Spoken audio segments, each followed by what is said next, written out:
Enjoy the ride with Crystal Petrie Consulting. So Hello, my name is Crystal Petrie, and you are watching the Crystal Petrie Consulting Network. If you have not heard by now, This Is Us is in its final chapter, meaning this is the last season for my favorite show and series on NBC. And I feel personally affected by this because I have grown with Kevin and Deja and Rebecca. I've grown with these characters, but they are saying goodbye to me and to you. So I felt a great way to get through my pain and hurt of being broken up by This Is Us is to talk about it. So I am going to give you a review of every final episode in the final chapter of This Is Us. Before I get to this review on episode 3 for fathers, I want to remind you to subscribe to my channel so you will know every single time I put a review up for This Is Us. Now, let's get to it. This episode 3, entitled For Fathers, was absolutely amazing. It really highlighted the struggles of fathers and how they are trying their best to be a part of their children's lives in the best way that they know how to do it. We're going to start with a young Jack, and you all know that I love me some young Jack and young Rebecca. Jack is constantly working. He goes to work before the sun comes up, and he gets home after the sun has set. And he asks, how did I become this person? And I answer, you become this person when you start adulting. When you start taking care of your family. When you start providing for your children. That's when you become this person. And it's a choice that you make. Do you go to work and provide for your children in the best way that you can? Or do you sacrifice that to spend time with your children at home? It's a very difficult choice that so many fathers have to make every single day. But one thing I love about young Jack is he always thinks outside of the box. In order to do this, he brought his 3 children to the movies. And he bought them all popcorn and Raisinets. And he even bought himself some coffee to try and stay up during the movie. The most important part about this scene is Jack purchased 3 popcorns, 3 boxes of Raisinets, and coffee, all for $8. I was blown away. Like, is this a thing? Was that ever a thing? When you can go to the movies and buy that many snacks for only $8?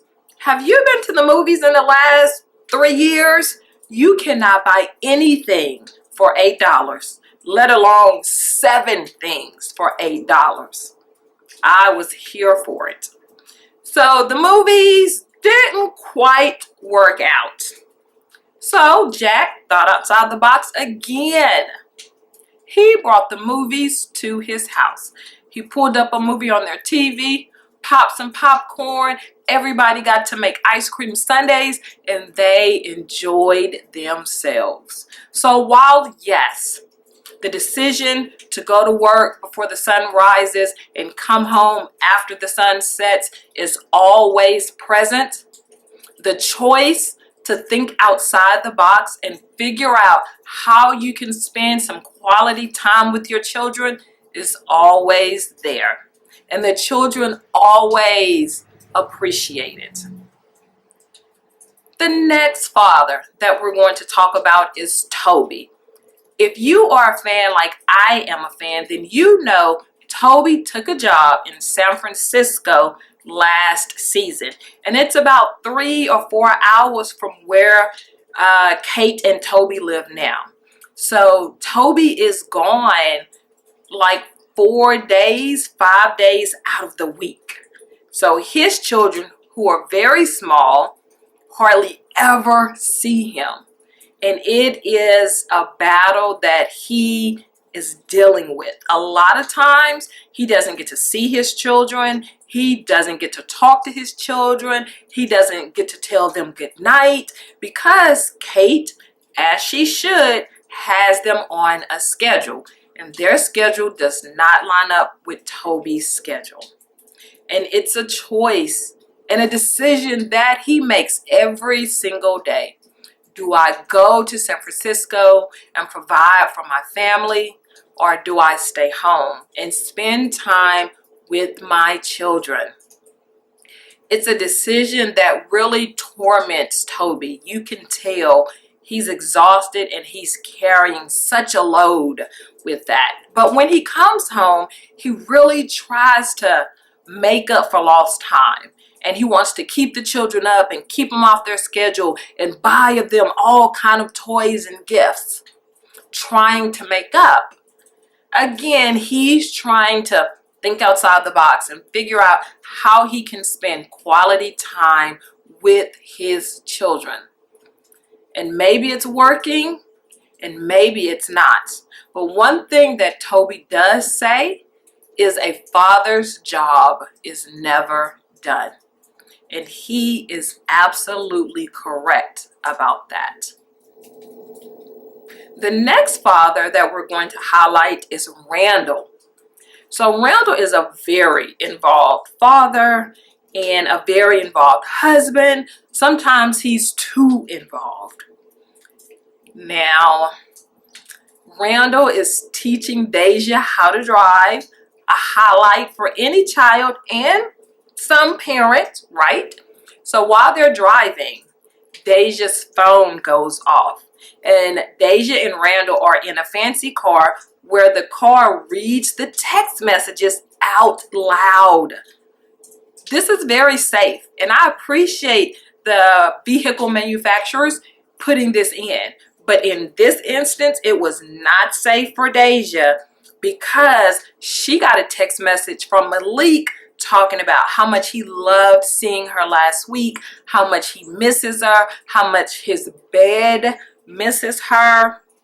And this was out loud with Randall in the car. If you are not aware, Deja lied to Randall and said she was going to a female friend's house. She never said she was going to Malik's house. So she's busted in the car during driving lessons. And Randall just flips. Randall flips. Beth flips. So Beth, I feel like she comes to an understanding that this is a teenager. She's in the 11th grade. She started having sex. We need to be preventative about safe sex, unexpected pregnancies. So Beth says, I'm bringing her to get birth control. Yeah, however you feel about that, that is what the decision was made for Beth and Deja. Randall goes to talk to Deja once he's ran like 5 miles. You know, when Randall gets upset or bothered by something, he goes running to like calm himself down and to think.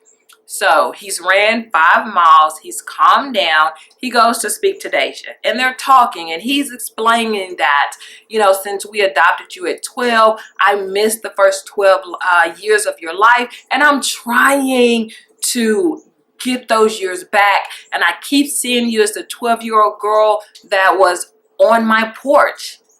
And I feel like that's something that every parent goes through. You look at your child as a child, even though they're teenagers and even though they're adults. You still look at them and feel them as children. And this is something that's a parent issue. It has nothing to do with the child. That's a parent issue. And the parents have to learn how to deal with that and how to allow their children to grow. And this is what Randall is telling Deja. I'm learning how to let you grow up. I'm learning how to not see you as that 12-year-old girl, but it's going to take me some time. And I ask that you have patience with me, and I ask that you give me time. And this is how you communicate with your children. This is how you communicate with your teenagers. You let them know that you are learning just like they are learning, that you have to pivot just like they have to pivot. Parents are not all knowing. We are learning, and parents are learning every single day. And the ending of that conversation is very good. And Deja is so understanding. Randall gets up to leave the room and he says, but with all of that said, you did lie, you did disobey, so you will not be going to see your boyfriend Malik anytime soon. To which Deja says, that's going to be a problem. And so Randall turns around and looks at Deja like, I know you didn't. And this is the part where adults say she started smelling herself, because she looked at Randall and she held that stare. She didn't blink. She didn't back down. And that was the end. So I don't know how This Is Us writers are going to progress that scene. Like, what's going to happen when your child bucks authority? When your child tells you to your face that she or he is not going to listen to your rules. What would you do? Let me know in the comments. How would you handle this exact situation that Randall is finding himself in? Let me know in the comments. The last father that we're highlighting is Kevin. Kevin has moved out and he's now staying with Toby and Kate, which is fine. And he's still trying to be a part of his children's lives. He took a job that he didn't want to stay in Los Angeles and to stay closer, but he's still missing huge moments. He missed his daughter's first steps. He's missing huge moments, and he's just in a horrible situation. He's at a job that he hates, but he's choosing to take that job so he can be in his children's life and provide for them. He's not living in the home with his children, so that means he is going to miss a lot. He's going to miss the first steps. He might miss their first words, but he could be there for the second steps, and he can be there for the second words. But he has to, like his father, think outside the box and figure out how he can be a part of his children's lives with the decision that he's choosing to make. And I'll go back to something that Toby said early on in the episode. A father's job is never done. So Kevin is having a pity party because he's missing out on these big moments in his children's lives because he's no longer living in the home. And he's talking to Toby about this. Toby had some great one-liners in this episode. I'm just going to say, he had some great one-liners. So Kevin is having a pity party, as he should. I mean, can you blame him? I sure can't. To which Toby says, I grew up with two parents, and they hated each other. And I knew they hated each other. And it was horrible for me. It was a horrible experience for me. And then he says, so Kevin, I'm telling you that children would rather happy parents than parents that are together. When you first hear that, you're like, that's absolutely true. But then I started having some follow-up questions to this. For example, can parents be together and happy? Is that not a thing? Do parents have to choose happiness or being with their spouse? Is that a thing? Can you not be happy together as parents? And another question that popped into my head, are parents ever truly happy in their heart and soul if they are not with the mother or the father of their children? Is it something in them? Now, I'm not saying that they can never go out and get married again and be happy and be in love, but is it maybe just a little space somewhere where they are still just a little bit sad? I don't know. I'm just asking the questions. If you have the answers, let me know what they are in the comments, because I would really like to know. This entire episode was about fathers and the decisions that they have to make every single day. And most of the times, like maybe 99% of the times, mothers are always highlighted in movies and series and TV shows. And I'm okay with that because I understand mothers do so much. But it was very refreshing and very revealing to see from a father's point of view what they deal with, what they struggle with, the decisions that they make, how they handle that, and how they bear those decisions and the effects of those decisions.